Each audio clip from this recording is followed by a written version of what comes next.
Legal Issues Analysis by Allison Ashcraft.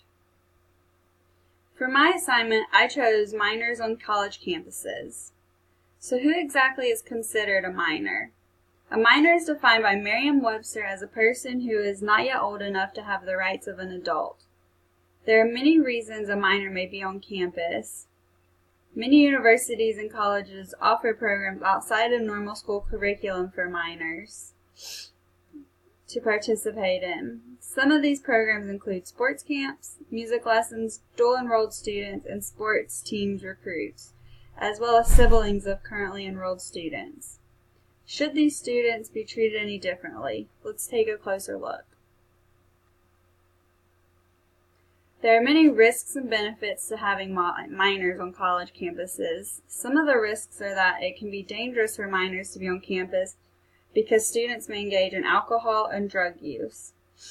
There is also inadequate supervision of students, as well as a lack of well-trained staff.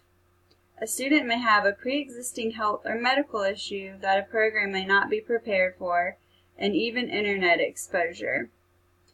Sexual assault is also a big risk. According to Christensen, children and adolescents are more vulnerable than older students to sexual assault and are less likely to speak up if they are victims. Awkward situations do occur. Students that are considered minors may not be aware of cultural or historical events that have occurred. An example is a history course in which a 12-year-old was enrolled. During class, they started discussing the history of childbirth and the complications of childbirth throughout history. This discussion left everyone involved very uncomfortable. An additional risk is that there could be FERPA violations.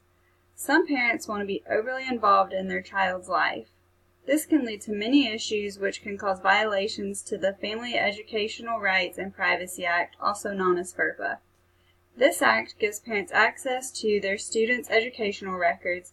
However, once a student reaches the age of 18 or attends an institution of higher education, the rights defined by FERPA are transferred from the parent to the student. Many parents may try to challenge these policies because they believe they should have control of their child's records since the child is still a minor.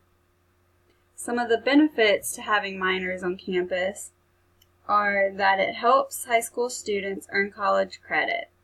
Dual enrollment provides a time in which students learn rules and behaviors of what it means to be a college student. It also provides high school students with incentives like more challenging coursework and the ability to earn college credit. After-school activities and programs are also a benefit. These help students get out of their comfort zone and learn new things or participate in activities they wouldn't normally get to participate in. One legal case is the McMahon v. Crutchfield, 1997. In this case, a 5-year-old girl was eating with her mother in a dining hall on the campus of a community college when she was raped by a school employee while going to the restroom. In this case, the mother was a student of the college who had brought her daughter there to eat dinner and had allowed her to use the restroom. The employee followed the little girl to the restroom, forced her into the men's bathroom, and raped her. The employee was described as a 21-year-old mentally retarded male employee who had a history of behavior problems and had previously attempted to kidnap another young girl from a daycare. In this case, the community college was found guilty of physical harm to a young girl, and the Court of Appeals of Washington State later sustained the finding that the community college breached its duty to exercise reasonable care, thereby approximately causing the attack on the young girl. Solutions to protect minors on college campuses. Develop programs to protect youths, for example, using background and reference checks for anyone who comes into contact with minors. Developing different procedures to help protect minors, such as setting clear guidelines for how individuals interact with minors and creating guidelines to manage high-risk activities like field trips. Train faculty and staff to be better prepared if a situation does occur. This could include abuse prevention training and implementing a zero-tolerance policy.